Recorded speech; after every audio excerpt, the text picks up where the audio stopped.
हम लोग श्रीमद् भगवद गीता के 16वें अध्याय के 17वें श्लोक को पढ़ रहे हैं और आज इसके ऊपर दूसरा क्लास है, दूसरा दिन कह लीजिए। क्लास तो आज सुबह दी थी, दूसरा सेशन है।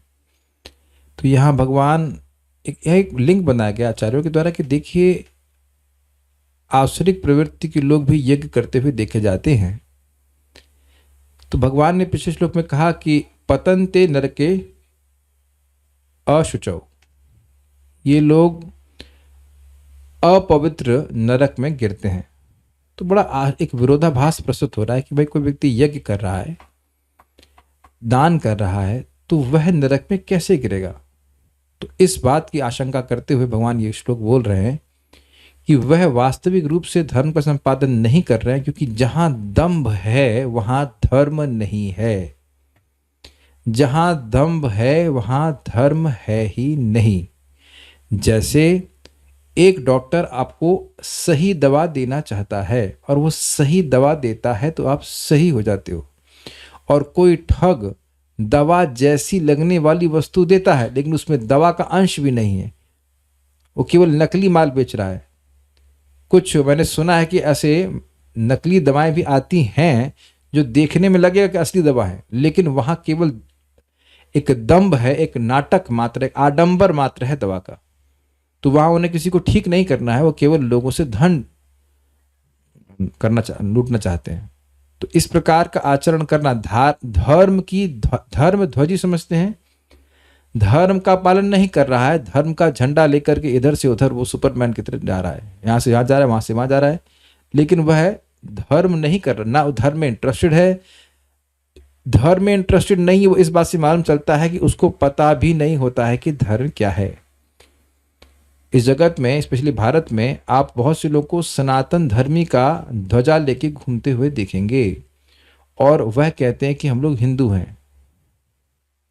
सनातन धर्म का पालन करने वाले हिंदू होते हैं ना। आप लोग भक्त हैं तो थोड़ा समझ रहे हैं कि नहीं, सनातन मतलब जो कि जिसकी कोई शुरुआत नहीं है, और हिंदू धर्म की शुरुआत है।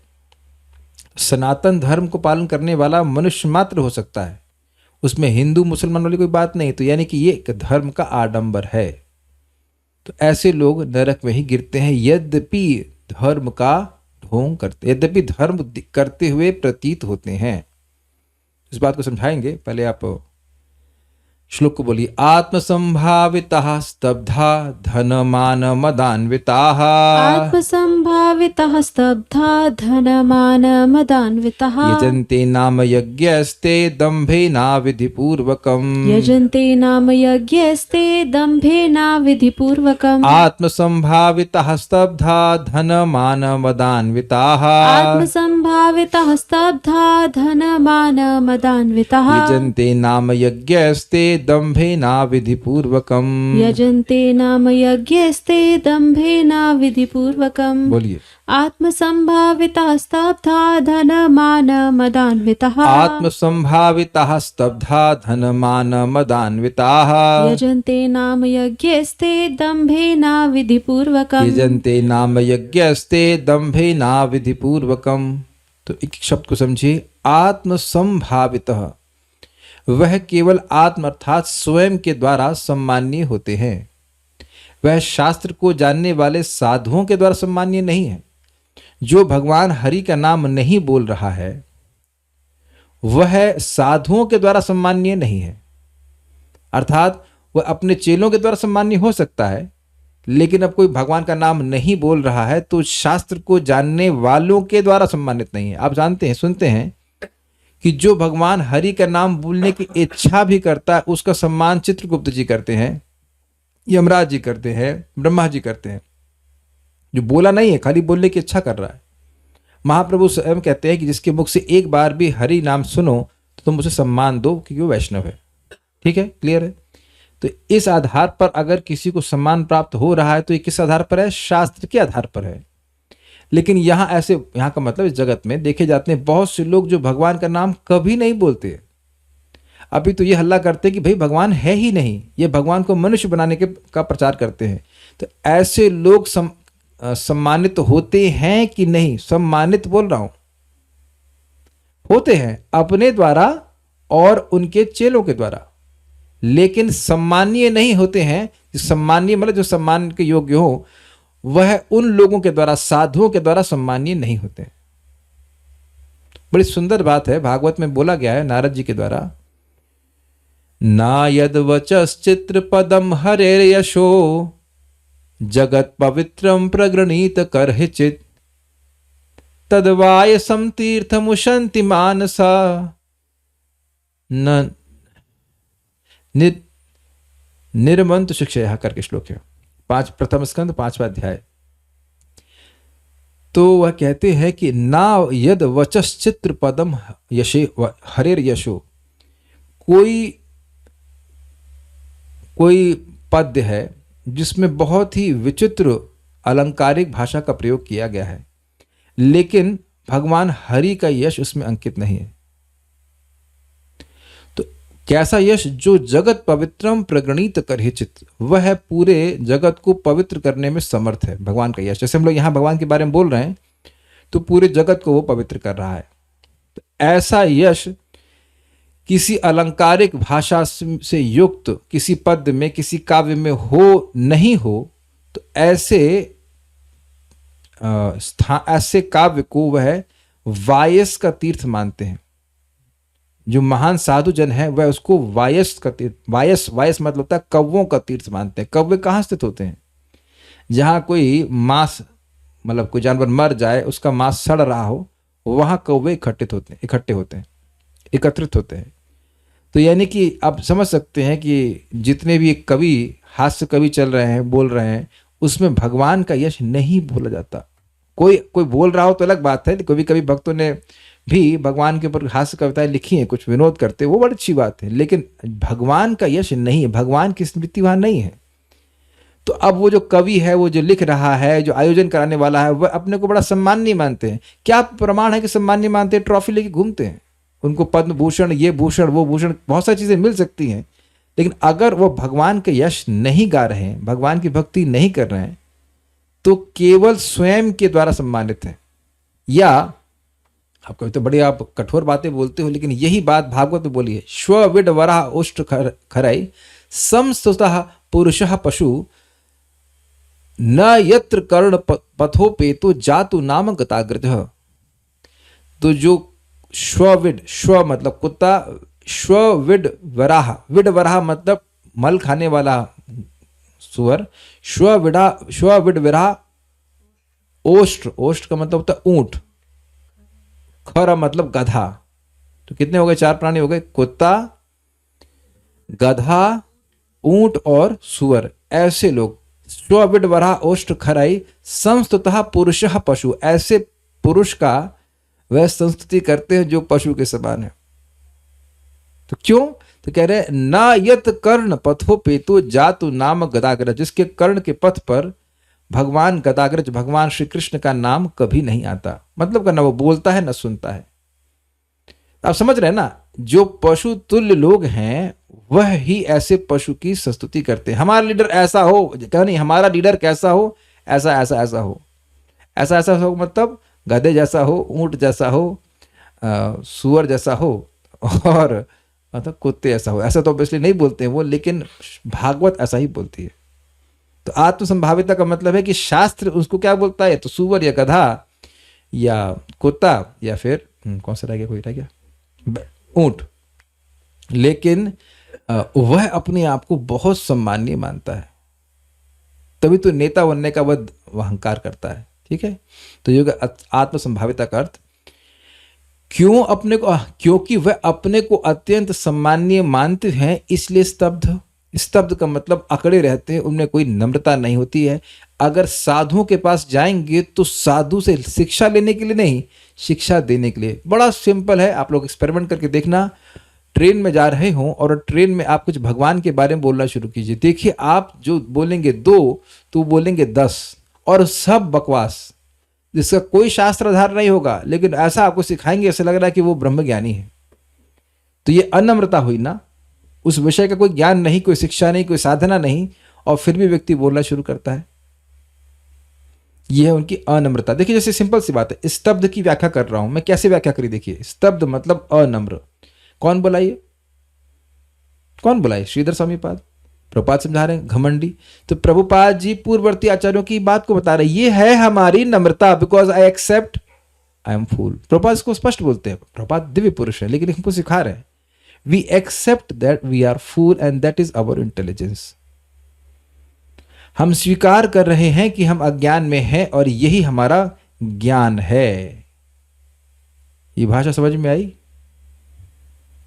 जैसे आप किसी को पूछते हो साहब ये क्या है, तो आपको ये ज्ञान हो गया कि इस विषय में आपको नहीं पता है। अग्री? तभी तो पूछते सर ये यहाँ क्या बताइए, या रास्ता पूछते हैं किसी से, तो इतना तो ज्ञान है ना कि आप अज्ञान में हैं। कुछ कैच किया आपने? और कुछ लोग किसी से पूछेंगे नहीं रास्ता और भटकते रहेंगे, तो अब वो ज्यादा घोर अज्ञान है ना। तुम भगवान के बारे में जानते नहीं, भगवान अपने जीवन के लक्ष्य के बारे में नहीं जानते, तुम अपने आप को भी नहीं जानते और उसके बाद प्रवचन कर रहे हो, तो ये अनम्रता हुई कि नहीं? जब तुम अपने बारे में नहीं जानते तो तुम भगवान के बारे में कैसे जानते हैं? मान लीजिए मैं पूछूं कि रेवती आपका नाम क्या है, आपका नाम क्या है, तो आप पूछो मैं अपना नाम भले ना जानूं लेकिन मैं आपके बाबा के आपके पिताजी के बारे में भी जानती हूं। मैं जस्ट अब बताइए, कोई अगर किसी को ऐसे बोले तो आश्चर्य हो जाएगा कि नहीं? वो कहते हैं कि भाई कोई भगवान है ही नहीं। भाई आप सुन चुके हैं, ईश्वर कोई है ही नहीं, जगदाहुर अनईश्वरम। अगर कोई ईश्वर है तो मैं हूं, अन्य तो है ही नहीं भाई। तो अब बताओ कि तुम हो कौन ये तुमको पता नहीं है, और तुम ये मतलब बोल रहे हो जोर जोर से कि भगवान नहीं है, ये नहीं है, वो नहीं है, तो ये इसकी अनम्रता है, क्योंकि कभी वह किसी गुरु के चरण में बैठ करके सुनना ही नहीं चाहता। अच्छा, ऐसा क्यों हो रहा? तो कह रहे हैं धन मान मदान्विता, क्योंकि अब पूर्व के कुछ कर्म के कारण धन मिल गया है, तो इस कारण से उनके मन में उनको सम्मान प्राप्त हो रहा है, अभिमान से युक्त, अभिमान के कारण उनको मद यानी एक नशा चढ़ा रहता है। मदान्विता मतलब से युक्त रहते हैं, और इस कारण से यजन्ते नाम यज्ञस्ते, केवल नाम मात्र के लिए यज्ञ करते हैं। इसके दो अर्थ लिए गए थे, वो एक यज्ञ का ढोंग है इस अर्थ में, समझ रहे हैं? जैसे आप कहते हो ना इसमें तो केवल नाम मात्र के लिए नमक डाला है, इसका क्या मतलब है बताइए, आप समझाइए। आप खाना बनाते हैं तो बताइए, मैं कहूं कि आज तो तुमने केवल नाम मात्र के लिए नमक डाला है, नहीं रुकिए, मैं पूछा कि नमक डाली हो, क्या बोलेंगे आप? जी हाँ। हाँ जी हाँ। और फिर मैं जब खाना शुरू किया तो मैं कहूँगा अरे ये नाम मात्र के लिए तुमने यज्ञ डाला है, सॉरी यज्ञ नहीं, नाम मात्र के लिए नमक डाला है, तो क्या मतलब है? मैं क्या कहना चाहता हूँ? नहीं, ऐसा ही लग रहा है कि डाला ही नहीं है। मतलब यह तो कह दिया जा सकता है कि आपने नमक डाला, मान लो डाला था 10 ग्राम, आपने डाला 0.1 ग्राम, तो आप ये तो नहीं कह सकते कि नमक नहीं डाला, लेकिन एकदम कम, बस खाली नाम हो गया कि नमक डाला है। अब एग्जाम्पल मेरे को याद नहीं आ रहा है, लेकिन हाँ, यस, हम संस्थान का नाम नहीं बता रहे हैं, लेकिन कहीं कहीं पे दाल में हल्दी होती है, पानी होता है, जीरे का छौंक होता है, लेकिन दाल तो नाम मात्र के बराबर ही होती है। समझ गए? हम नाम नहीं रख रहे हैं, लेकिन कभी कभी ऐसे देखा गया, समझ गए?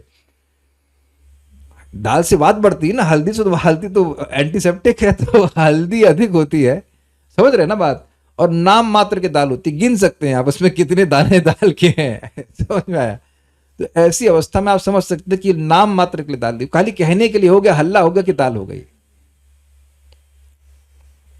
तो एक अर्थ है कि भाई वो खाली नाम मात्र के लिए यज्ञ करते हैं, उसमें यज्ञ का अंश कुछ नहीं है, करते हैं, हाँ हो गया यज्ञ। दूसरा, अपनी प्रसिद्धि के लिए यज्ञ कर रहे हैं कि भैया ये दीक्षित हैं, ये सोम यज्ञ आदि करते हैं, बड़े बड़े यज्ञ करते हैं, तो इस प्रकार से वो कर रहे हैं। उसमें शुद्धिकरण, भगवान की प्रसन्नता, ये सब कोई फैक्टर नहीं है। उसका प्रमाण क्या है? तो कहते हैं ते यानी वे लोग दंभेना अविधि पूर्वकम, दंभ के द्वारा। दंभ का मतलब क्या हुआ, समझ में आया? बताइए दंभ का मतलब क्या हुआ? दंभ का क्या मतलब होता है? मतलब जो गुण नहीं है उसको प्रस्तुत करने। Very good. धर्म का ज्ञान नहीं है, लेकिन धार्मिक अपने को प्रस्तुत करेगा, तो कह रहे हैं दंभेना, दिखावा करते हुए व्यक्ति करता है, और इसीलिए अविधि पूर्वकम।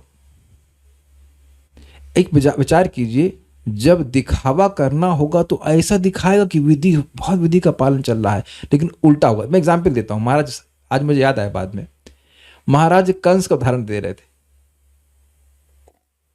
भगवान कृष्ण बलराम को बुलाया अक्रूर के द्वारा, और इधर उसने धनुर्यज्ञ किया। अब बताइए कोई धनुष का भी यज्ञ किया जाता है। तो इस धनुष यज्ञ को वेद में वर्णन है ये नहीं है ये सब नहीं पूछा उसने। शिव जी की पूजा करी और उद्देश्य था भगवान को मारना। अब समझ में आया? जो यज्ञपति हैं, जो यज्ञ भोग है, यज्ञ के भोक्ता है, उन्हीं को मारने के लिए यज्ञ किया जा रहा है। तो ये अविधि होगा कि नहीं? जिस यज्ञ के द्वारा जिनकी उपासना की जानी चाहिए, जो यज्ञ के भोक्ता हैं, भोक्ता राम यज्ञ तपस्या इत्यादि, उन्हीं को मारने के लिए यज्ञ किया जा रहा है। तो बताइए क्या यह विधि है?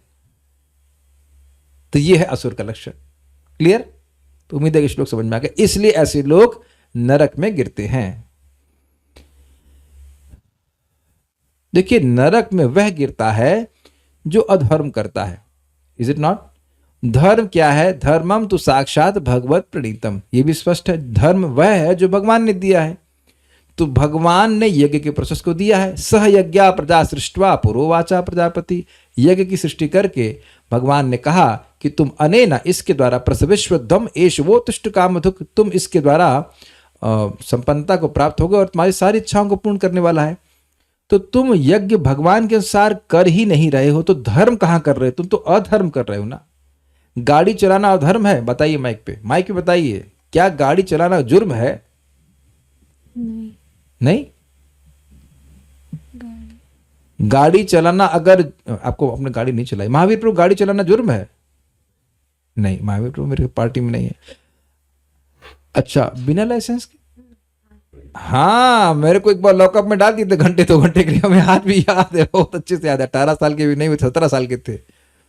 बर्थडे के अगले दिन घूमने जा रहे थे।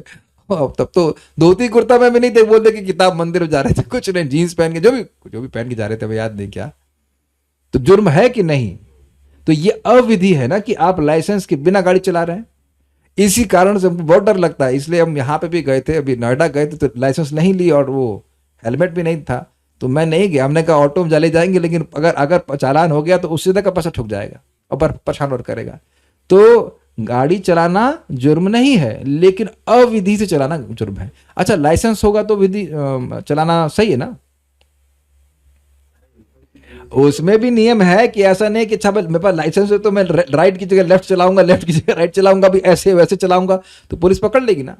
उसमें भी आप देखेंगे वो रेड लाइन क्या होता है, वो क्रॉसिंग में आप ब्रेक नहीं मारे तो यहां देख सकते हैं कि वो जो कार्य है वो विधि के अनुसार अगर नहीं होगा तो वो कार्य भी अधर्म हो जाता है कि नहीं? अब तो बिल्कुल स्पष्ट समझ में आ गया होगा। ओके। श्रीपाद रामानुजाचार्य, अरे बड़ा अच्छा था। आज ही प्रभुपाद जी का मैं प्रवचन सुन रहा था। वो साउथ इंडिया में प्रभुपाद लेक्चर दे रहे थे और कह रहे थे कि आप लोग कितने भाग्यवान हो, साउथ इंडिया के लोगों को, कि आपके मतलब क्षेत्र में महान महान आचार्य हुए जैसे श्रीपाद रामानुजाचार्य, और इनकी टीकाएं पढ़ करके आपको भगवद गीता को समझना चाहिए और इनको प्रचार करना चाहिए। बड़ी सुंदर टीका करी गई है। वे आत्म संभावित होते हैं, अर्थात आप ही अपने को महान मानते हैं, अर्थात स्वयं ही अपने गुणगान किया करते हैं। अब वो ये नहीं समझ पाते कि ये कितना खराब बात है। थोड़ा 2-3 दिन की क्लास को हम जोड़ करके, मतलब उसका समय ले करके बोलूंगा, शायद 8:15 तक क्लास हो जाएगी। बड़ी मजेदार बात है। कहेंगे इसमें कौन सी बड़ी, इसमें क्या गलत हो गया? अगर हम में कोई गुण है और हम 10 आदमी के सामने बोल देते हैं तो दिक्कत क्या है? देखिए, छोटी सी कहानी बताता हूं आपको। घटना है महाभारत की। कर्ण अर्जुन युद्ध में थोड़ा साइड में कहीं थे और कर्ण ने युधिष्ठिर महाराज पे अटैक किया और अटैक करके बस उनको किसी तरह उनको घायल कर दिया। तो उस समय युधिष्ठिर महाराज जी को इधर मतलब युद्ध से थोड़ा बाहर ले जाया गया ताकि वो उनके घाव को ठीक किया जा सके। तो अब अर्जुन जब लौट की शाम को आए तो युधिष्ठिर महाराज सोचे थे कि निश्चित रूप से आज अर्जुन को मालूम चल गया होगा कि युधिष्ठिर महाराज को कर्ण ने घायल किया, तो एटलीस्ट घायल किया होगा या मार दिया होगा उसने। तो पूछे कि कर्ण को आप मार दिए? कहते नहीं, आज तो मुझसे युद्ध ही नहीं किए।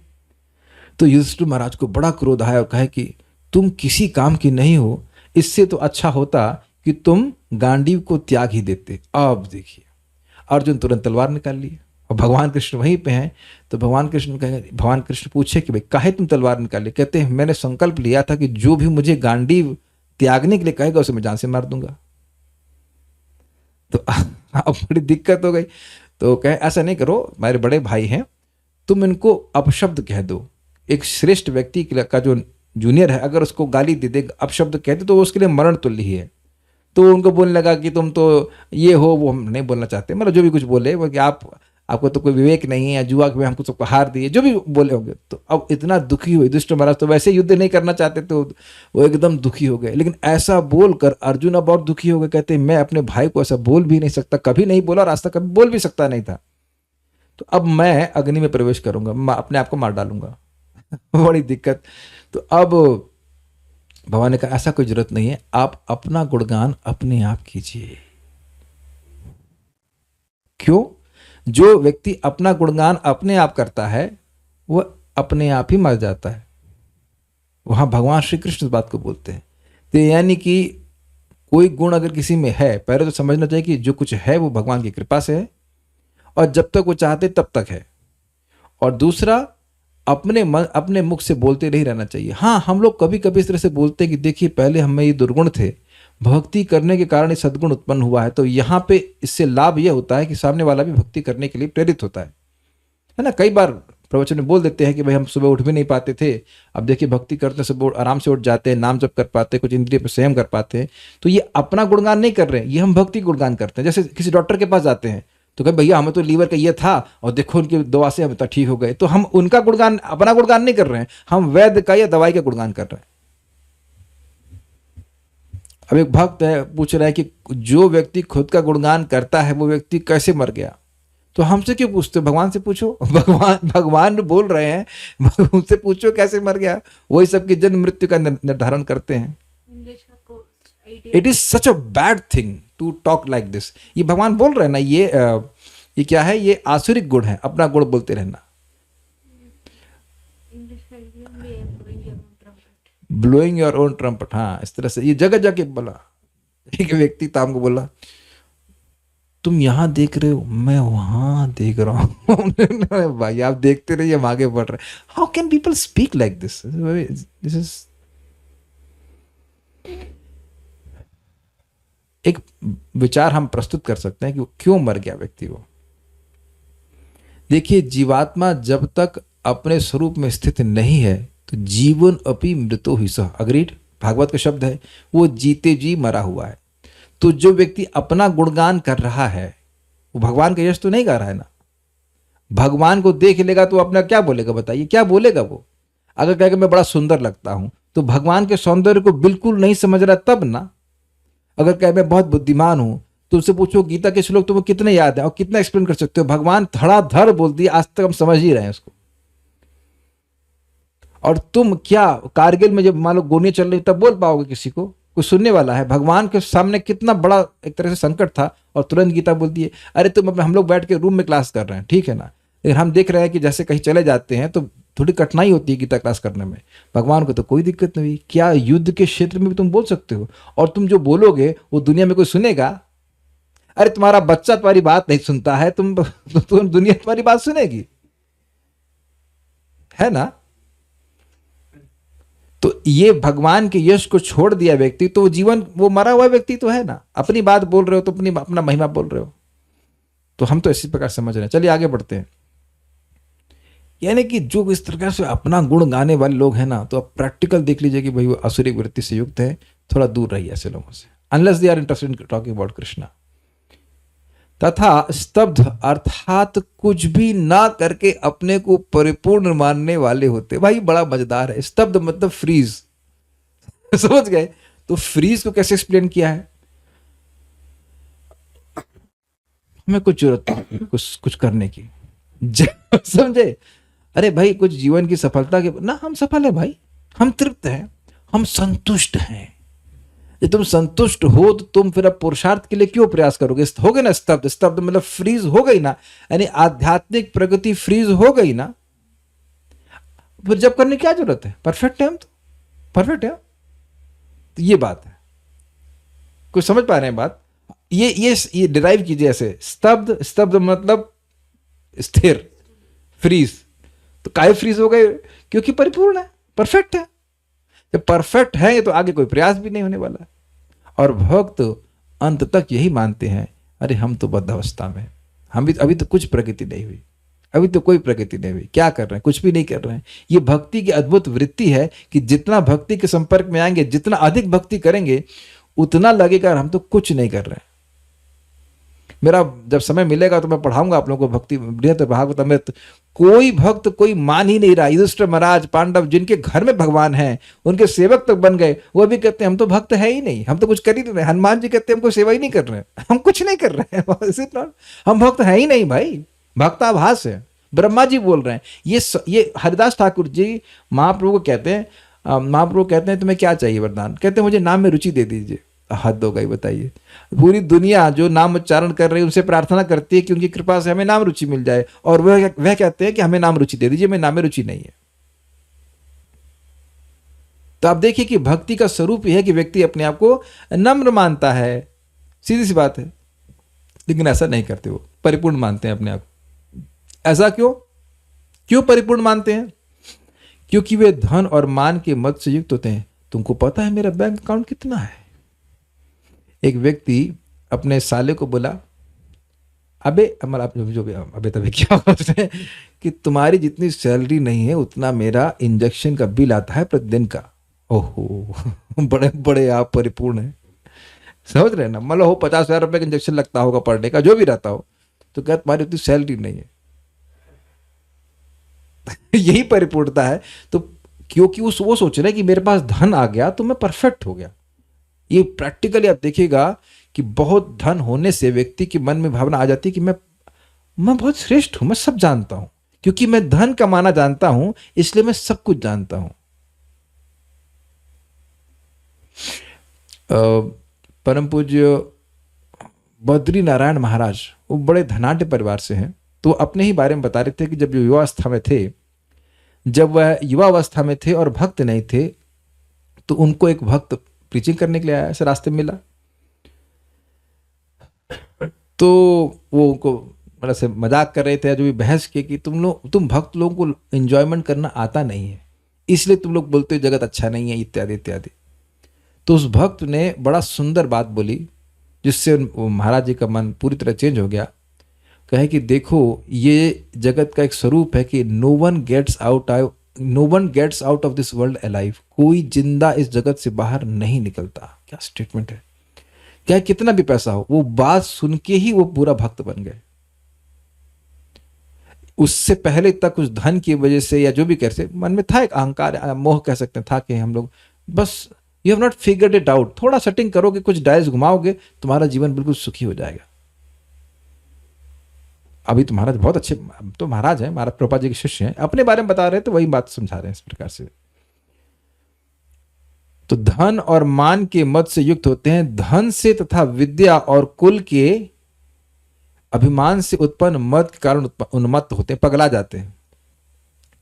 ऐसे मनुष्य यह यज्ञ करने वाला है। इस प्रकार केवल नाम प्राप्त कर लेना ही जिनका प्रयोजन है, ऐसे यज्ञों का अनुष्ठान किया करते हैं। तो स्पष्ट है, सो भी दंभ से, मतलब वह भी जो यज्ञ कर रहे हैं वह भी दंभ से करते हैं, अर्थात हम यज्ञ करने वाले हैं, यह बात लोगों में प्रसिद्ध करने के लिए और अविधि पूर्वक अर्थात शास्त्र आज्ञा की विपरीत यज्ञ किया करते हैं। इसकी व्याख्या भी हमने कर दी थी। कुछ बातें रिपीटेटिव है, कुछ बातें इसमें अलग अलग हैं। आप लोग के पास है ना देखने के लिए? आपके पास फोन नहीं है? हाँ, फोन पहली बार क्लास लेके सुना है। इधर दिख रहा है क्या? ओह, 6x6 eyes, very good. Okay, आपकी आंखों में विपुलता है। ओके, गीता, मतलब लगता है भगवद गीता सुनने से आंखें तेज हो गई हैं। ओके, गीता भूषण टीका। आत्मसंभाविता अर्थात वे अपने द्वारा ही श्रेष्ठ स्वीकार किए जाते हैं, न कि शास्त्र को जानने वाले साधुओं के द्वारा। बिल्कुल स्पष्ट है। देखिए ये इंटरेस्टिंग है। मैं सुबह बोल रहा था, फिर बोलता हूं, मैं मॉर्निंग वॉक ले गया था नोएडा में, जहां पे हम रह रहे थे। तो वहां एक बहुत बड़ा बंगला था, पता है किसका? त्यागी का। उसमें लिखा हुआ था त्यागी। अब बताओ, तुम त्यागी हो तो इतना विशाल बंगला, यही तुम्हारा त्याग है, यही त्याग है। तो अब है ना आडंबर, लिखे बड़े बड़े, वहां भी दम्भ से लिखा है त्यागी। त्यागी आई थिंक ब्राह्मण होते हैं, त्यागी जी। तो त्यागी, कोई कहे कि ये त्यागी ब्राह्मण जी की कुटिया है। कुटिया मतलब विशाल बंगला बना रखा है, बताइए। तो ऐसे व्यक्ति का क्या साधु सम्मान करेंगे? देखिए, ब्रह्मा जी से बड़ा साधु नहीं है। ब्रह्मा जी कहते हैं दशम स्कंद 14वां अध्याय, वही मुझे याद आ रहा था। शास्त्र सुनते सुनते दृष्टि अलग हो जाती है। ऐसे हम किसी के बंगले देखते सोचते आय हाय कितने सुखी होंगे, काश हमारा भी ऐसा बंगला हो जाता है, सोचता व्यक्ति। लेकिन ब्रह्मा जी कह रहे हैं तावद रागादयस्तेना तावद, 10.14 को देख सकते, तावद रागादयस्तेना 10.14 में देखा जाएगा। तावाकारा गृहम गृहम यावन कृष्ण न तेजना, उन लोगों का ये जो राग आदि है परिवार में, वह सब उनके पैरों की बेड़ियां हैं, और जो उनके घर हैं वो क्या है, कारागृह, हाउस अरेस्ट। हाउस अरेस्ट, ऐसा हाउस अरेस्ट कि भगवान के मंदिर कभी नहीं जा सकते हो, भगवान का नाम जप नहीं कर सकते हैं, बस उस घर में रहते हुए केवल इंद्रिय तृप्ति में ही जीवन बिता देता है व्यक्ति। ये है उनका। तावद रागास्दयस्तेना तावद गारागृहम गृहम तावान मोहोंग्रिनिगणम यावन यावन कृष्ण न तेजना, हो गया। तो उन लोगों का अपने परिवार आदि में जो राग है वह है, और उनका, और जो उनके घर है वो कारागृह के समान है। तो कहने का मतलब यह है कि ब्रह्मा जी ऐसे महान धनाढ्य लोगों की सम्मान नहीं कर रहे हैं। जो भगवान का नाम उच्चारण करता है उसका सम्मान कर रहे हैं। हम प्रैक्टिकल देख रहे हैं, लोग बड़े बड़े मकानों में रहते हैं, बड़े मकान में रहने को दिक्कत नहीं, सामान्यता देखा जाता है उसी के मैनेजमेंट में, उसी की सफाई में, उसी के प्रोटेक्शन में लगे रहते हैं, और अपने प्रोटेक्शन में बिल्कुल नहीं लगे रहते। उठें, भगवान का नाम जप करें, स्नान करें, ये लिस्ट में ही नहीं होता, टाइम ही नहीं मिलता। ये कराना है, वो कराना है। एक भक्त घर में गए थे तो बोले कि 10 साल से पेंट नहीं हुआ है घर में, बड़ी अच्छी बात है, याद है, और 10 साल से जब नहीं हुआ है। देखिए हम भक्तों का कितना भाग्य है कि हम लोग को याद रहता है कि 2-3 दिनों से गीता क्लास नहीं हुई पाई, है ना, एक हो पाई, एक नहीं हो पाई, कुछ डिस्टर्बेंस आ रहा था। और कुछ लोगों का पूरा जीवन ही बीत जाता है और वो सोचते नहीं कि अरे हमारा जप नहीं हुआ है। आप सब भक्तों का कितना भाग्य निर्माण हो गया है कि अगर शाम तक जप नहीं हुआ हो तो आप बेचैन हो जाएंगे, परेशान हो जाएंगे कि अरे सुबह से अब तक जप नहीं हो पाया, मतलब पूरा। ऐसा तो हो ही नहीं सकता कि आप सुबह उठो माला नहीं करो, ऐसा कोई है भाई? यहाँ पे डांट ना खाओ, सुबह हो गए और माला क्या करना है सुबह, जरा देखो आज का शेड्यूल क्या है। तो ऐसा तो कोई है नहीं। मान लो हो सकता है बेचारा 5 बजे की जगह 6 बजे उठ जाए, उठ के काम भैया नमाज बोलना, उठते ही नमाज बोलना शुरू, नारे की नाम। तो आप सोचिए क्या क्या आप ऐसा सोच सकते हो कि कल यार कितने साल हो गए, इतने साल से मैंने जप नहीं किया, ऐसा तो हो ही नहीं सकता। तो ये मोह है ना, अपनी रक्षा करने के लिए कुछ भी नहीं ना, वहीं मरेंगे। हम देख रहे थे कि एक घर में एक व्यक्ति की मृत्यु हो रही है और उनके बेटे कुछ नहीं कर पा रहे हैं। इट्स लाइक आप उनके चेहरे पे हेल्पलेसनेस, असहायता देख रहे हैं कि धन है या जो कुछ भी है, लेकिन आप मृत्यु से नहीं बचा सकते किसी को, चाहे वो कितना भी प्रिय हो। तो अपने प्रोटेक्शन के लिए कुछ करना चाहिए। It's amazing how Krishna makes you think. घरों के आगे आपने देखा होगा कि वो लोहे की सलाखें लगा देते हैं, उसके आगे उसको पॉइंट कर देते हैं, एकदम भाले जैसी बन जाती है, कोई घुसे ना। हाँ तो यमदूतों को भी रोक लोगे ना उससे, यमदूत भी अरे भैया इनके तो भाले लगे हुए हैं, वो क्या करंट, कौन सी वो इलेक्ट्रिक करंट की तार लगी हुई, करंट लग जाएगा, हम उसमें नहीं घुसेंगे। तो आप देख सकते हैं कि ऐसे लोगों का यमदूत सम्मान नहीं करते तो पहले पकड़ने लग जाते हैं। और तो मैं इस व्यक्ति विशेष को नहीं बोल रहा हूं, लेकिन सामान्यतः कितना लोग प्रोटेक्शन लगा के रखते हैं, सिक्योरिटी ये वो, लेकिन यमदूत के लिए तो कोई सिक्योरिटी नहीं है। वो तो कोई नहीं करे भाई ये तो बड़े पैसे वाले थे, तो त्यागी थे, ये थे वो थे, अरे इनको तो पहले पकड़ेंगे। अजामिल ब्राह्मण था, तो ना तो हमारा ब्राह्मण सो कॉल्ड ब्राह्मण कास्ट, ये कोई क्षत्रिय हो या वैश्य, कुछ भी कोई ऐसा भी व्यक्ति अपने को सम्मानित मान रहा हो, यमदूत सम्मान नहीं करते हैं। वो करते हैं लेकिन उनका स्टाइल थोड़ा अलग होता है। हाँ ये थोड़ा आपका हजामत करते हैं, आपका थोड़ा सम्मान करते हैं, लेकिन वो पीट पीट कर ले जाते हैं।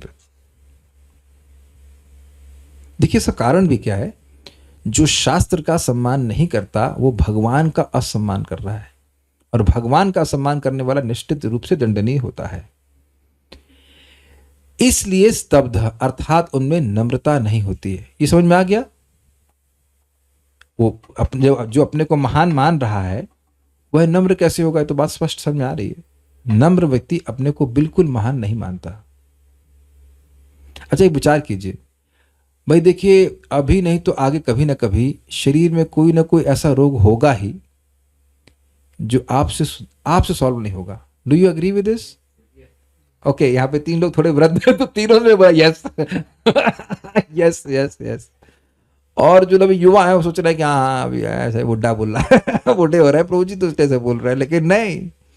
परम पूज्य राधानाथ महाराज बोल रहे थे कि वृद्धावस्था में, युवावस्था में लगता है हाँ मेरे घुटने में दर्द है ठीक हो जाएगा, लेकिन वृद्धावस्था में लोग जानते हैं कि अब ठीक नहीं होगा, इसी काम चलाना है। तो अब आप बताइए कि मान लीजिए ये कोई रोग हो गया जो असाध्य है एटलीस्ट आपके द्वारा, तो आप डॉक्टर के पास जाकर बोले कि डॉक्टर साहब मेरा बैंक बैलेंस इतना है, डॉक्टर साहब हमारा लड़का बीटेक कर रहा है, डॉक्टर साहब हमारी ये हमारा बंगला इतना बड़ा है, इत्यादि इत्यादि।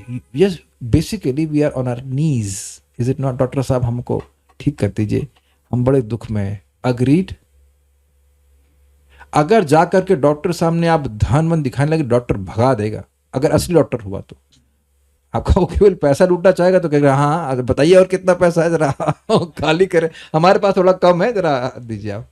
लेकिन असली वैद्य के पास हमारी हिम्मत नहीं हो सकती कि हम ये बोल दें कि हमारी ये डिग्री है, हमारी नहीं साहब ये बताइए कि हम कैसे ठीक हो सकते हैं। Do you agree? क्योंकि साधु और वैद्य दे आर एकदम सिनोनिमस है। तो साधुओं के सामने जाकर व्यक्ति अपना ज्ञान नहीं बांटता है कि हम कितना जानते हैं, हम कितना जानते हैं। हम नहीं जानते हैं कि आमी केने आमाय जा रहा था पत्र, आमी किचू नहीं जाने, मैं कुछ नहीं जानता, ये है ना एटीट्यूड। तो ऐसी नम्रता नहीं रह सकती, हम सब जानने वाले हैं, ऐसा भावना रहती है। इसलिए स्तब्ध अर्थात उनमें नम्रता नहीं होती है, क्योंकि अपने को श्रेष्ठ मानते हैं और वे धन व मद से युक्त होकर एक महान सन्यासी या परमहंस के तुल्य सम्मान पाने की इच्छा करते हैं। अरे हम कोई कम है क्या? अरे तुम स्पर्श सुख को त्याग नहीं पा रहे हो, उसी में पड़े हुए हो, और तुम चाहते हो कि तुम्हारा सम्मान सन्यासी के समान हो। शर्म आनी चाहिए, लेकिन नहीं आती। अरे ये लोग तो पेट पालने के लिए सन्यासी बन गए, जरा तुम करके दिखाओ। घर की गर्म रोटी छोड़ने का तुम्हारा सामर्थ्य है या और भोग छोड़ने का सामर्थ्य है? नहीं। वे स्वकल्पित देवताओं की पूजा करते हैं और जिस विधि से वे पूजा करते हैं वे नाम मात्र की पूजा होती। समझे? अपने देवताओं को खुद ही बना लेते हैं। जैसे मैं तो आरती उतारूं रे संतोषी माता की। तो अब देखिए, तो कुछ मेरे पीछे गाने लगे, अरे कोई भजन तो नहीं जो आप गा रहे हो। लेकिन अब मैं एक बात बोल रहा हूं कि संतोषी माता जब है ही नहीं तो उनको अनार पसंद है कि आम, ये कैसे निर्धारण करेंगे आप? फिर भगवान हैं तो इसलिए बोल रहे हैं पत्रम पुष्पम फलम तोयम। अब संतोषी माता जी को लहसुन पसंद है कि प्याज पसंद है, मतलब लहसुनम पसंद है कि प्याजम पसंद है कि फल पसंद है कि क्या पसंद है? How do you know? ये है ही नहीं तो कैसे उनको संतुष्ट करेंगे? Is it not? तो पिक्चर के द्वारा जब कुछ गणना कर ली जा रही है तो ये बिल्कुल दिस इज रिडिकुलस। और उसमें भी वो नाम मात्र की पूजा, अपने मजे से मन से कोई धागा बांध दें, कभी किसी की कब्र में जाके पूजा करेंगे, दिस इज ऑल नॉनसेंस। उसको देवता मानना शुरू करते हैं, किसी प्रेत की पूजा करना शुरू कर देंगे।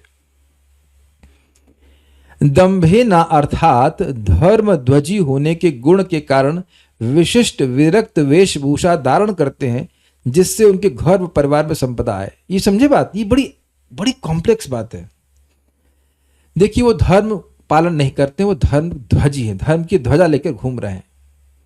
तो ऐसा भी हो सकता है कि वह हो गृहस्थ लेकिन लाल कपड़ा पहन लेते हैं। लाल कपड़ा यानी मतलब सैफरन, वो केवल विरक्तों को पहनना चाहिए। लेकिन वह महाप्रभु के समय भी इस प्रकार के लोग थे। एक था डारी सन्यासी था। महाप्रभु यानी कि निमाय पंडित और निताय गए उनके घर पे, तो उनका उद्धार करने के लिए, तो वो उनसे बात करने लगे। तो उन्होंने कहा कि आशीर्वाद दीजिए।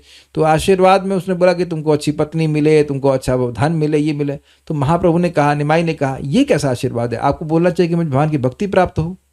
तो वो एकदम गुस्सा हो गया, कहते देखो कलयुग कितना आ गया है, ये आज का बच्चा मुझे सिखा रहा है। फिर वो क्या, अच्छा तुम कुछ आनंद चाहते हो क्या? तो उस महाप्रभु बोले आनंद क्या है? तो अंदर गया लेने के लिए, तो अंदर उसकी स्त्री थी। तो यद्यपि वह बाह्य रूप से दिखा रहा था कि सन्यासी है, लेकिन वो स्त्री भी रखा हुआ था। कितनी धृष्टता है ये। और निश्चित सी बात है कि वो धन कुछ प्राप्त किया रहा होगा, तो इसका मतलब है कि उसके चेले भी होंगे जिन्हें कोई भी दिक्कत नहीं कि गुरुजी सन्यासी भी हैं और स्त्री कैसे रखे हुए। बड़ी अद्भुत बात है। तो बाद में जब वो अंदर गया तो नित्यानंद प्रभु से महाप्रभु ने पूछा, ये आनंद क्या है? तो ने कहा, आनंद का मतलब शराब। तो महाप्रभु अपना कान बंद करके, दोनों कान बंद करके गए और गंगा जी में कूद गए। ये कैसा व्यक्ति है? इस प्रकार से लोग करते हैं। अविधि पूर्वकम अर्थात यह सब उनके द्वारा वैदिक नियमों का पालन किए बिना किया जाता है। श्रीपाद मधुसूदन सरस्वती, यह तो कहा जा सकता है कि उनमें से कुछ, हाँ ये देखिए, यह तो कहा जा सकता है कि उन असुरों में से कुछ लोग वैदिक कर्मों जैसे यज्ञ और दान आदि में प्रवृत्त होते हैं, अतः उनका नरक में पतन उचित नहीं है। तो मतलब ये ऑब्जेक्शन रेज किया है कि भगवान कह रहे हैं कि वो नरक में गिरते हैं, तो ऐसा क्यों करते हैं? वो तो वेद कुछ नियम, वेद नियम नहीं, मतलब बेसिकली वैदिक यज्ञों को पालन, वैदिक यज्ञों को करते हैं, यज्ञ वैदिक कर रहे हैं लेकिन उसको ठीक ठीक से नहीं करते हैं, तो तब क्यों नरक में गिरते हैं? तो इसका उत्तर इस श्लोक द्वारा दिया गया है। हम सर्व गुणों से युक्त हैं, ऐसा मानकर वे स्वयं को ही पूज्य समझते हैं, भगवान को नहीं। लेकिन उन्हें किसी भी सज्जन या साधु जनों ने पूज्य नहीं माना है। भाई साहब देखिए 9.30 में चले जाएं भगवत गीता में, तो उसमें क्या लिखा? अपि चेत सुदुराचारो भजते माम अनन्य भाग साधु रेव समंतव्य सम्यक व्यवस्थितो हि सह।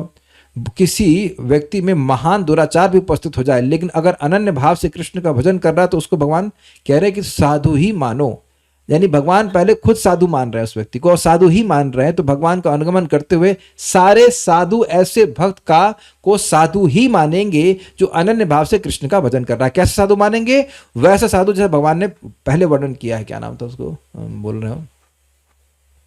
महात्मा नस्तु माम पार्था देवीं प्रकृति आश्रिता भजन्ते अनन्य मनसो ज्ञात्वा भूतादिमव्ययम्। भगवान अपने भक्तों का, अनन्य भक्तों का गुणगान करते हुए कहते हैं कि वह लोग महात्मा हैं। महात्मा लोग तो मेरी दैवी शक्ति श्रीमती राधा रानी का आश्रय लेते हैं, और उसका सिम्टम ये है, लक्षण ये है कि वे अनन्य भाव से मेरा भजन करते हैं, यह समझते हुए कि भगवान कृष्ण ही सभी चीजों के स्रोत हैं। तो वही गुण लेकर के एक भक्त भजन कर रहा है, कृष्ण का अनन्य भजन कर रहा है, यह समझते हुए कि कृष्ण सभी चीज के स्रोत हैं, लेकिन कोई दुराचार उपस्थित हो रहा है उसमें आगंतुक रूप से, आकस्मिक रूप से, तब भी उसे साधु मानना चाहिए। यानी शास्त्र किसको साधु कह रहा समझना चाहिए। किसी को महात्मा का लेबल लगा करके ये महात्मा वो महात्मा, लेबल लगा कर आप महात्मा नहीं बोल सकते हो। क्या उसमें अनन्यता है भगवान के प्रति? नहीं है। तो ऐसा व्यक्ति स्वयं को पूज्य मान रहा है, लेकिन साधु जनों को के द्वारा वह पूज्य नहीं माना जाता। स्तब्धा अर्थात वे विनम्रता से रहित होते हैं, क्योंकि धन मानव दान्विता, धन के कारण उनमें मान होता है, अर्थात अपने पूज्य होने का अतिशय अध्यास। अब ये बड़ा मजेदार बात है, ये बड़ा मजेदार शब्द है। अध्यास समझाता हूं मैं, कई बार समझाया, इसको फिर समझाता हूं। मैं एक बार मंदिर में अकाउंट ऑफिस के पीछे से जा रहा था, वॉशरूम की तरफ जा रहा था, तो वहां पे एक बोरी रखी हुई थी और मुझे अध्यास हुआ था, मतलब जो चीज नहीं है उसकी जगह, जो चीज है उसकी जगह कुछ और चीज को समझ लेना। तो मैं वहां समझा कि बंदर बैठा हुआ है, तो वहां से हट गया, वहां पे भाग के दूसरी तरफ से गया। बंदर था? बंदर नहीं था, बंदर था ही नहीं, और मुझे अध्यास हो गया कि यहाँ पे बंदर है। समझे बात? इसी को अध्यास कहते हैं। आप लोग कभी कभी लगा होगा कि गुलगुली चीज पे पांव पड़ गया तो आप सोचे अरे ये तो छिपकली है, ये सांप है। आज मैं तुलसी जी को चयन करने के लिए जा रहा था तो कुछ गुलगुला वस्तु पे मेरा पांव पड़ गया, तो मुझे लग रहा कि वो बंदर की विष्ठा होगी, उससे पांव पड़ गया, लेकिन कुछ नहीं, कोई फल था उससे पड़ गया। तो वहां बंदर की विष्ठा थी ही नहीं, लेकिन वो सॉफ्ट था, तो मुझे लगा अरे यार पवित्र हो गया, भगवान की सेवा करनी, लेकिन नहीं, कोई फल पड़ा हुआ था। तो यानी कि जो व्यक्ति पूज्य है ही नहीं, क्योंकि भगवान का भजन नहीं कर रहा, उसका अध्यास क्या है कि मैं तो बहुत पूज्य हूं। समझ पाया अध्यास शब्द कितना मजेदार है। जो नितांत पूज्य अपूज्य है वो मान रहा है कि मैं सबसे अधिक पूज्य हूं। This is absolute ignorance. जो एकदम कुछ ना जान रहा हो मैथ्स के बारे में, वो ये मान रहा है कि मैं बहुत जानने वाला हूं मैथ्स के बारे में। इसको आप स्पष्ट रूप से देखना कहीं भी, स्पेशली आप, फिर मैं रिपीट करूंगा कि आप ट्रेन में बात कीजिए धर्म की, तो तुरंत धर्म के बारे में बोलना शुरू कर देंगे वो, कि ऐसा लगता है कि सब कुछ जानते हैं। ये है उनका अध्यास। एब्सोल्यूट मिसकंसेप्शन कि वह धर्म के बारे में जानते हैं, जबकि धर्म का अर्थ भी नहीं जानते हो। धर्म के आगे व्याख्या क्या करोगे, धर्म का मतलब भी नहीं जानते। और इसका सिंपल तरीका है उनको उड़ाने का कि आप वो बात कीजिए जो इसमें जिस फील्ड में आप तेज हो और वो उनको नहीं पता होगी। For example field, what is that, कौन सी मैकेनिक्स, फ्लूइड मैकेनिक्स। क्या बोलना चाहेंगे आप फ्लूइड मैकेनिक्स के बारे में रेवती? कुछ नहीं। विपुल प्रभु आप कुछ कहना चाहेंगे? नहीं, ठीक है भैया, आप बताइए। अरे ये कह देंगे ना, लेकिन कोई कहे कि धर्म के बारे में, अरे भगवान सब भगवान है, सब आप भी भगवान, मैं भी भगवान, सब भगवान, तुरंत बोलना शुरू कर देंगे।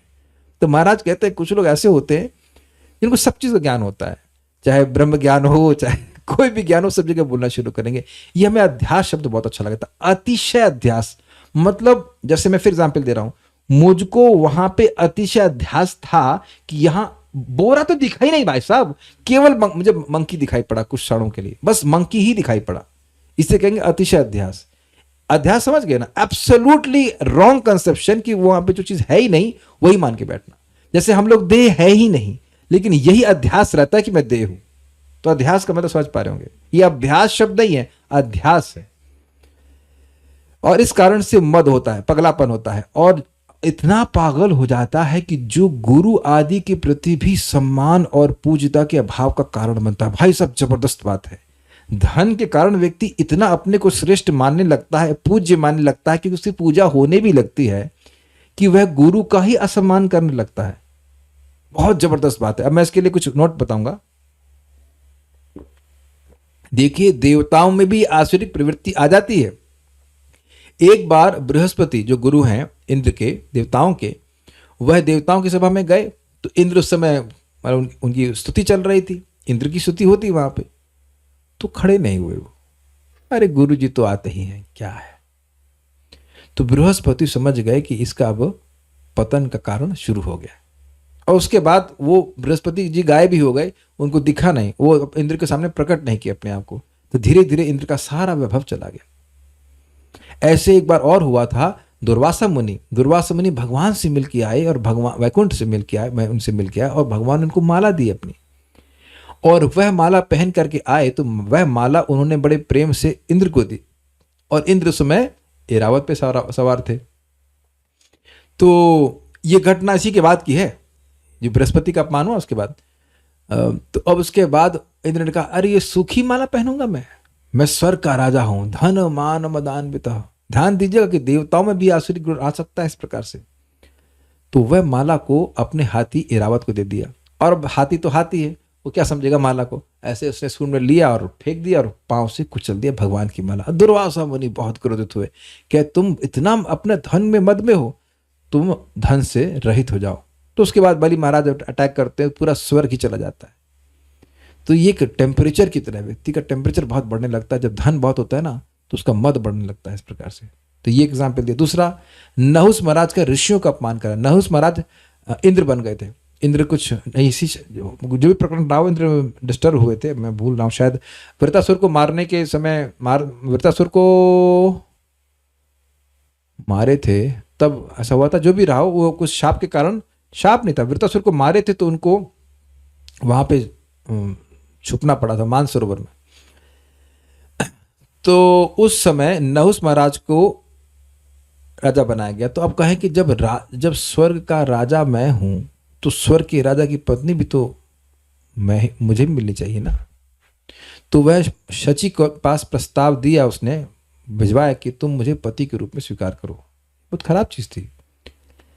तो अब शची ने कहा कि ऋषियों को कहा कि भाई ऐसा ऐसा कह रहे हैं, मैं क्या करूं। तो उन्होंने कहा ऐसा करिए कि उनको बोले कि आप सप्त ऋषियों को पालकी का क्या बोलते हैं, कहार बोलते हैं, कहार बना करके आप ढुवाइए, तब मैं आपको स्वीकार करूंगा, उस पर चढ़ करके आइए। तो वो उसने इतनी हिम्मत हो गई कि वो सप्त ऋषियों को ऐसा बोलने लगा, जबकि उसका अधिकार नहीं था वो। तो जो भी वो राजा है तो उन्हें आज्ञा मानी। अब ऋषि तो कहार है नहीं कि उन्हें ठीक से चलना है, तो कोई टेढ़ा मेढ़ा चल रहे थे, तो हिल रही थी पालकी। तो बोला सर्प मतलब जल्दी जल्दी चलो। और ऐसा करते करते उसका पाँव चलाया उसने, तो वो पाँव जो है अगस्त ऋषि या किसी ऋषि के उसमें लग गया, मतलब सर पे लग गया। तो वह क्रोध में आके बोलते बहुत सर्प सर्प कर रहे हो, तुम सर्प ही बन जाओ। तो फिर वह अजगर बन गए। एक भक्त कह रहे हैं इंद्र शुक्र योनि में थे। हाँ तो ठीक है, जो भी हो, मतलब मैं थोड़ा सा वो वाली मिस्टेक हो सकती है, मान सकता हूं मैं। ओके, तो अब अगस्त ऋषि ने शाप दी थी, तो अब आप फिर देख रहे हैं कि जहां थोड़ा धन मिला, संपत्ति मिली, तो व्यक्ति का कितना अहंकार आ जाता है, कुछ भी गलत करने के लिए वह तैयार हो जाता है। जबकि वह मनुष्य थे। मनुष्य होकर तुम एक देवी का प्रति को दृष्टि डाल रहे हो, तो गड़बड़ हुआ ना। अपने को इतना सम्मानित मान रहे हैं, देख रहे हैं ना कि किसी में भी ये आसुरी गुण आ सकते हैं। और तीसरा क्या है, नलकुबेर और मणिग्रीव का नारद जी का अपमान करना। कहानी सब लोग जानते हैं इसलिए डिटेल में नहीं बता रहा हूं, लेकिन नलकुबेर और मणिग्रीव कुबेर के पुत्र थे और इतना ज्यादा इंटॉक्सिकेटेड हो गए कि वह देवीय स्त्रियों के संग गंगा मंदाकिनी में स्नान कर रहे थे, निर्वस्त्र स्नान कर रहे थे। और वहां से अचानक नारद जी गुजरे, तो स्त्रियों ने तो शाप के भय से और लज्जा से अपने शरीर को ढक लिया, लेकिन यह ऐसे ही खड़े हो गए। और वहां वो सोच रहे थे क्रोध में, इस साधुओं को यहीं पे घूमना चाहिए, इस साधुओं को घूमने का स्थान है, काहे को यहाँ पे आए। मतलब वहां इतना ज्यादा देख रहे, यानी पॉइंट अगेन पॉइंट इज कि गुरु का कोई सम्मान नहीं करना। तीनों पॉइंट समझ गए ना, ऋषियों का अपमान, बृहस्पति का अपमान, दुर्वासा का अपमान, और यहां पे आप देखें नारद जी का अपमान। तो ये अहंकार के कारण आ जाता है। इतना ज्यादा वह स्तब्ध हो जाते हैं कि गुरु का भी वह सम्मान नहीं करते हैं।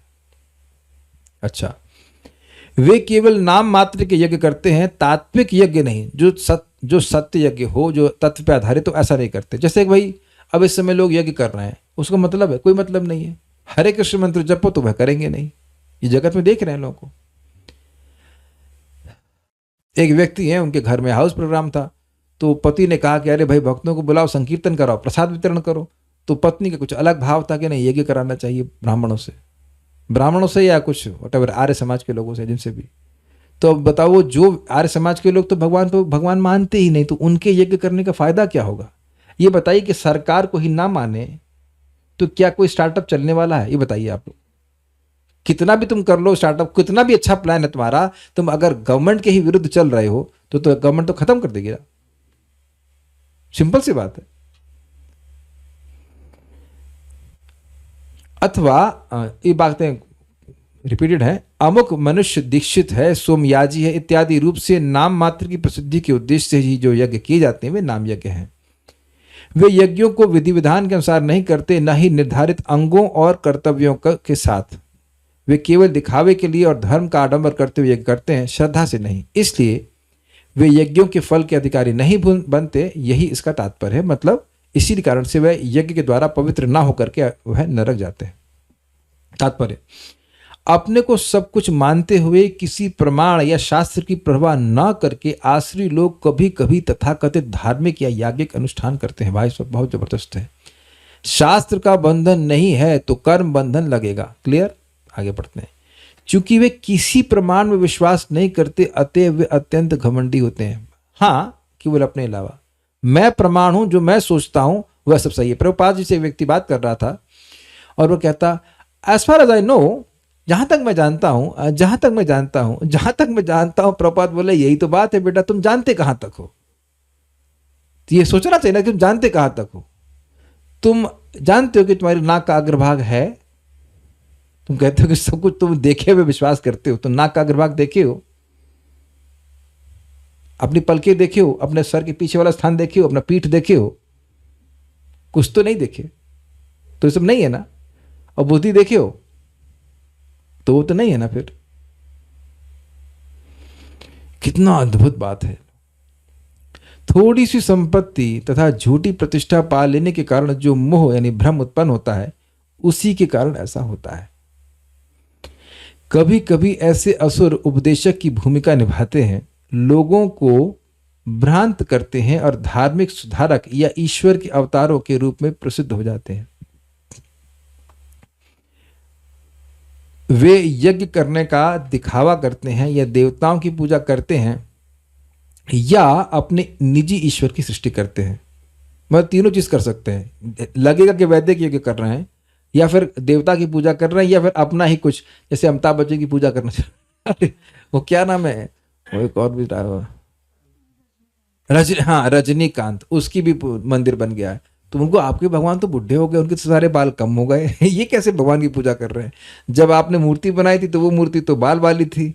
और अमेजिंग है कि आपके भगवान बड़े स्टाइल से सिगरेट पीते हो ऐसे करके। हमारे भगवान तो बिल्कुल सिगरेट नहीं पीते हैं, हुक्का पीने, यानी हुक्का पीने वाले आदमी को आप भगवान बना रहे हो, तो तुम्हारे दिमाग में उसके हुक्के का धुआं तुम्हारे दिमाग में घुस गया, यही बात है ना। ना व्हाट पॉइंट। कुछ लोग प्रभात एक जगह लेक्चर में या कहीं नहीं, प्रभात तात्पर्य में कहीं लिखते हैं कि सेकंड वर्ल्ड वॉर के समय कुछ लोग हिटलर का मंदिर बनाकर उसकी पूजा करने लगे, क्योंकि उसके द्वारा युद्ध करने से उनको कुछ क्षमा कीजिएगा, अध्यात्म नहीं, उनको कुछ बिजनेस में लाभ मिल गया था। प्रभात इस बात को लिखे हैं, अब हम पढ़ेंगे कहीं ना कहीं तो आ ही जाएगा। This is how people are stupid. जहां तक मुझे लग रहा है गीता में आगे प्रभात इस बात को बोलेंगे, श्रद्धा के विभाग में बोलेंगे ऐसा। सामान्य लोग उनका प्रचार ईश्वर कहकर करते हैं, उन्हें पूछते हैं, और मूर्ख लोग उन्हें धर्म या आध्यात्मिक ज्ञान के सिद्धांतों में बड़ा चढ़ा मानते। एक प्रश्न हो सकता है कि हम कैसे माने कि हमारे गुरु प्रमाणिक हैं? एक सिंपल और तरीका है, अगर वो भगवान का उपदेश आपको दे रहे हैं तो आपके जीवन से शोक नष्ट होगा, मोह नष्ट होगा और भय नष्ट होगा। और अगर वो नष्ट नहीं हो रहा है तो निश्चित रूप से कि उनकी दवा में, उनकी शिक्षाओं में कोई दम नहीं है। एक तो ये सिंपल तरीका, और बाकी सिंपल क्रिटिकल बात है, मैं कौन हूं, भगवान कौन है, भगवान से मेरा क्या संबंध है और इसको हम कैसे प्राप्त कर सकते हैं, जीवन का परम लक्ष्य क्या है। 4-5 प्रश्न कर दीजिए, सही उत्तर दिए तो ठीक है, नहीं तो झूठ है। ये मैं स्पष्ट बोल रहा हूँ। ट्रेन में जा रहा था, कहाँ जा रहा था याद नहीं आ रहा, लेकिन कहीं तो जा रहा था, और वहां पूछा, हाँ हमारे भी गुरु हैं। हमने कहा आपके गुरुजी ने बताया कि आप कौन हो? हाँ हम आत्मा है। अच्छा बताइए भगवान कौन है? अच्छा ये तो बताया नहीं कभी। This amazing. गुरु जी कभी बताए ही नहीं बाप का नाम। जैसे कोई पूछे तुम्हारी माँ ने बताया कि बाप का नाम क्या? मैंने तो बताया नहीं। Won't you find it amazing कि माँ ने पिताजी का नाम ही नहीं बताया, और लोग सोच रहे हैं हमने भी गुरु किया हुआ है। वे सन्यासी का वेश धारण कर लेते हैं और उस वेश में सभी प्रकार का अधर्म करते हैं। व्याख्या नहीं करना चाहता, अंडरस्टूड है। वास्तव में इस संसार से विरक्त होने वाले पर अनेक प्रतिबंध होते हैं, मतलब स्त्रियों का से दूर रहना। हम लोग पहले भी चर्चा कर चुके हैं इस बात को, दैवी गुणों के बारे में हो रही थी चर्चा, वहां पे बात हुई थी। जब सन्यासी के गुण के बारे में बात हो रही थी, अभयम सत्व संशुद्धि, तो वहां पे किसी स्त्री को भोग की दृष्टि से देखना भी जहर खाने के समान है एक सन्यासी के लिए। एक्चुअली किसी के लिए प्रभात बोल रहे हैं, अगर आपको याद हो तो जो संसार से विरक्त है, हाँ, उसके लिए बड़ा सुंदर एक मेरी माँ गाना गाती थी, क्या गरज रही संसार से जब लिया फकीरी बाना, जब लिया फकीरी बाना। समझे आप? अगर आपने विरक्त वेश धारण किया है तो आपको जगत से क्या मतलब? बस इतना मतलब होना चाहिए, प्रचार करना है। बाकी जगत की सुख सुविधाओं से क्या मतलब है ना? तो मन तो भगवान से हट जाएगा ना। बड़ा सुंदर बात बताई कि सन्यासी का एक स्पेशल धर्म है कि मन निरंतर भगवान में लगा रहे। तो ये अब अगर भोगों में लग गया तो कैसे बताइए मन लगेगा? नहीं हो पाएगा ना। तो यही बात बोल रहे हैं कि ये बहुत बड़ा प्रतिबंध है, लेकिन उस प्रतिबंध को नहीं मानते। लेकिन ये असुर इन प्रतिबंधों को परवाह नहीं करते। हम नहीं मानते, ऐसा बड़ा स्पष्ट है, हम नहीं मानते इन सब बातों को।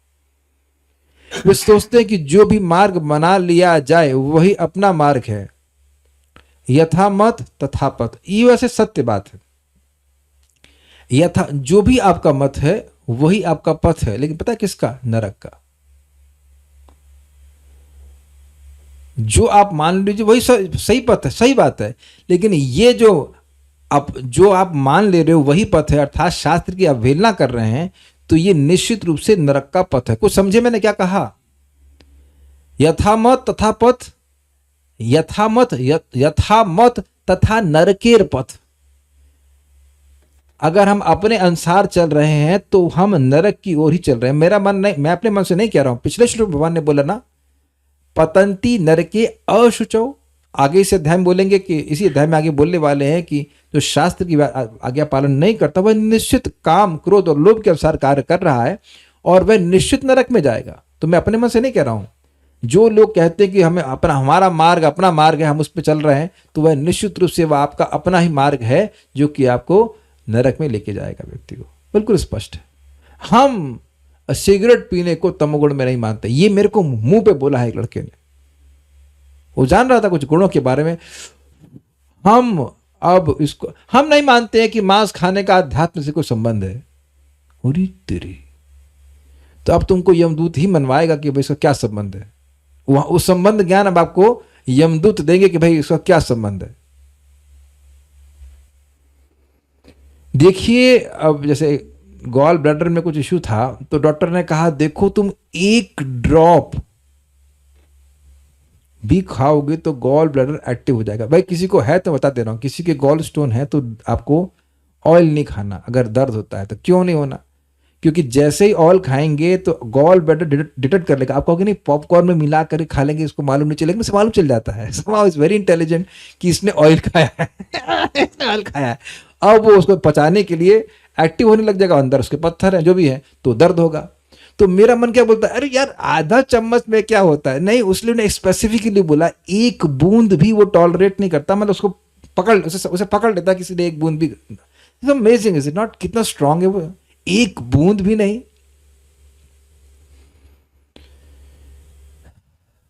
तो मैं है ना प्रवृत्ति, अब बचपन से तो हम ऑयल खा ही रहे हैं तो अरे यार कुछ नहीं होता, ऐसा ऐसा वैसे डॉक्टर बोल देते हैं। तो इसी प्रकार से लोग शास्त्र में बोलते हैं अरे सब लिख दिया गया है, लिखने बस लिख दिया गया तो मान लोगे, तो लिख दिया गया तो मान लोगे। तुमसे पूछो कि जो 440 वोल्ट लिखा रहता है तब भी तो लिखा हुआ है को मान लेते हो ना। तब या लिखा रहता है वो ये 100 किलोमीटर से आगे नहीं बढ़ाएंगे तो हम मान लेते हैं ना। या जो आपकी, हाँ आजकल आप जानते हो गूगल मैप में खोल लीजिए तो दिखा देता है कि आपकी गाड़ी 79 किलोमीटर पर आवर स्पीड पे चल रही है। तो कि फोन कैसे मालूम चल गया? तब भी आप विश्वास कर लेता है। तो एकदम जादू है ना, आपका फोन आपके हाथ में है, उसकी बस से कोई कनेक्शन नहीं है, फिर भी वह मालूम कर देता है कि इतनी स्पीड आ रही है। आप विश्वास कर लेते कि नहीं? तो वहां सब बातों पर विश्वास कर, लेकिन गीता पे विश्वास नहीं करेगा। तो ये सब बातें अपनी बातें बोलते हैं। वे सन्यासी का वेश धारण कर, हाँ ये पढ़ लिया हमने, आगे बढ़ते हैं। ये पढ़ लिया ना? हाँ ये ध्यान दीजिएगा, असुर इन प्रतिबंधों की परवाह नहीं करते और भक्त प्रतिबंधों की परवाह ही करते, क्योंकि जानते हैं कि प्रतिबंध मेरे हित में है। जैसे मैंने विचार किया, बल्कि वेदवानी डॉक्टर की लग रहा है वो एजेंट है, अच्छा ऐसा करो सुबह नहीं खाया थोड़ा तो भी नहीं प्रभु जी आपके हित में बोल रही हूँ, आपको दर्द होगा फिर आपको जब में दिक्कत है। ठीक है यही बोल रहे हैं ना आप। इनका भी ऑपरेशन हो चुका है। इनका देखिए मेरा ऑपरेशन हुआ था तो मैंने 1.5 महीने तक, शिक्षा गुरु तो कोई भी हो सकता है, शिक्षा कहीं से देते हैं, तो मैंने 1.5 महीने तक ऑयल नहीं खाया था तो मुझे दर्द 1.5 महीना 1 मंथ जो भी था तो मुझे बिल्कुल दर्द नहीं हुआ था। मैंने गुरु मतलब डॉक्टर जी की बात मानी थी ऐसे करके। तो ये प्रेम से समझा देती हैं, ठीक है हम समझ लेते हैं, ठीक है ओके। तो अब आप देखिए कि प्रतिबंध मानने के पीछे विवेक है कि डॉक्टर की मुझसे दुश्मनी नहीं है कि जबरदस्ती बोल रहा है कि तुम ऑयल मत खाओ या मत खाओ ऐसा करके। Make sense? लेकिन जो प्रतिबंध नहीं मानना चाहता वो भगवान से ही द्वेष कर रहा है। वो ये नहीं समझ पा रहा कि भगवान जब कह रहे हैं कि बेटा प्रसाद ही खाओ तो तुम्हारे लाभ के लिए कह रहे हैं, जब कह रहे हैं कि तुम मुझे प्रणाम करो तो मेरे लाभ के लिए कह रहे हैं। मैं क्यों करूं? भगवान कृष्ण बहुत अहंकारी हैं, कहते हैं कि नहीं इस तरह से, वो नहीं मानना चाहते। ओके उनके समक्ष, हाँ बड़ी इंटरेस्टिंग बात है, उनके समक्ष आदर्श मार्ग जैसी कोई वस्तु नहीं जिस पर चला जाए। एक विचार कीजिए, नदी है, खूब तेजी से पानी बह रहा है, हरिद्वार चले जाइए, हरिद्वार में गंगा जी का प्रवाह बहुत तेज है। तो क्या आप Vipul Prabhu, what is your age right now? क्या इतना एज है आपका? 56। वैसे तो मुझे बिल्कुल तैरना नहीं आता, आपको आता है तैरना? नहीं आता, चलिए तो कोई बात नहीं, तैरना भी नहीं आए, मेरी 42 है, थोड़े से आप बड़े 56 हो गए। तो क्या हम लोग के लिए ये समीचीन है कि हम कहें कि भाई पुल पे हम नहीं चढ़ेंगे, हम खुद तैर के जाएंगे? महावीर प्रभु आपको आता है तैरना? नहीं आता, तो ठीक है आप तीनों लोग हम कहेंगे भाई हम इस गवर्नमेंट का बनाए हुए पुल का आश्रय नहीं लेंगे। तो क्या होगा हमारी स्थिति? बह जाएंगे, गंगा प्राप्ति होइला खत्म कहानी।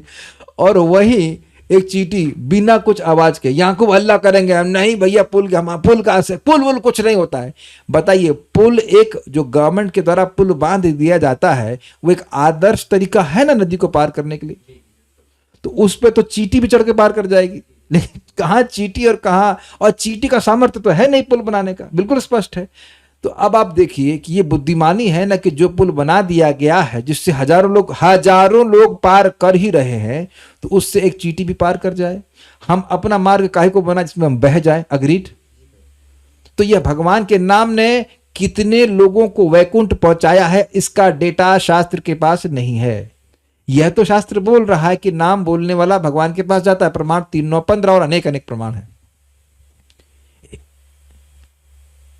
क्या ईयाय मुक्तिम का श्लोक है ना, एतावतालमग्निर्हरणाय पुंसाम संकीर्तनम भगवतो गुणकर्म नाम विकृष्य पुत्र भगवान यदजामिलोपि नारायणेति म्रियमाणम याय मुक्तिम।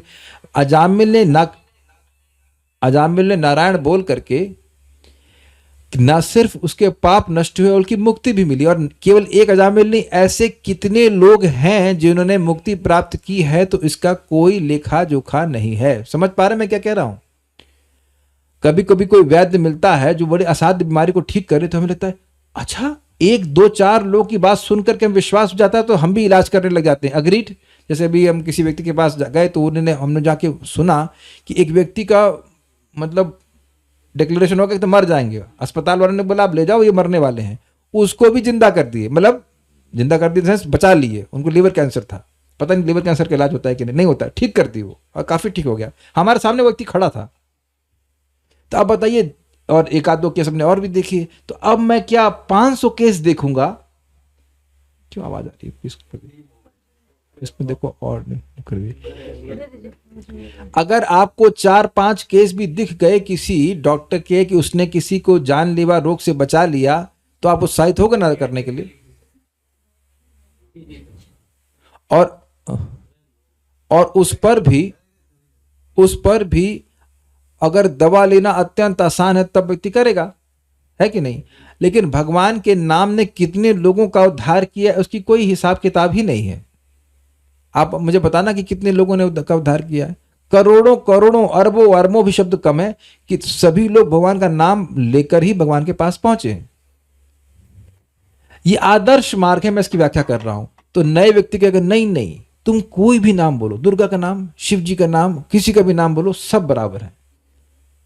ये नहीं कह रहा हूं कि दुर्गा जी का नाम बोलने का लाभ नहीं है, शिव जी का नाम बोलने का लाभ नहीं, लेकिन मुक्ति प्रदाता विष्णु एवं न संशय। शिव जी बोल रहे हैं कि मुक्ति प्रदान करने वाला एकमात्र भगवान विष्णु ही है, करने वाले, सॉरी। तो ये आदर्श मार्ग हो गया, इसको असुर नहीं मानेंगे, भगवान का नाम नहीं बोलेंगे। ये भगवान का भी मंत्र होगा तो घुमा फिरा के बोलेंगे, और जैसे निताय गौर राधे श्याम हरे कृष्ण हरे राम। अरे भाई, although I will not say that they are असुर, ऐसा नहीं बोल रहा हूं, लेकिन ये शास्त्र को क्यों नहीं मानते? प्रभात कहते हैं at least they are chanting the names, so we are respecting that, but why you change the mantra change करने की क्या जरूरत है? यहां पर अविधि पूर्वकम शब्द पर बल दिया गया है, जिसका अर्थ है विधि विधानों की परवाह न करते हुए। ये सारी बातें सदैव अज्ञान तथा मोह के कारण होती हैं। तो ये सब बातें स्पष्ट हैं। हम लोग यहां रुकते हैं। कोई प्रश्न किसी बात का है तो? इंद्र कैसे देवता है? जब देखो अपराध ही करते हैं, वो देवता कैसे हुए? और देवता ऐसे नहीं करते। हमें इंद्रदेव के बारे में ऐसा ही सुना है। देखिए, एक बात ध्यान देना होगा कि इंद्र भगवान के भक्त हैं। कुछ उनकी भौतिक इच्छाएं जरूर हैं, क्या कह सकते हैं, लेकिन ऐसा नहीं कि भगवान के भक्त नहीं है। और हमेशा अपराध करते हैं, ऐसा भी नहीं है। नहीं तो भगवान उनके छोटे भाई क्यों बनते? आपके छोटे भाई कौन है? भगवान विष्णु तो नहीं है। जिस व्यक्ति के छोटे भाई के रूप में भगवान विष्णु है, वो बहुत महान भक्त है।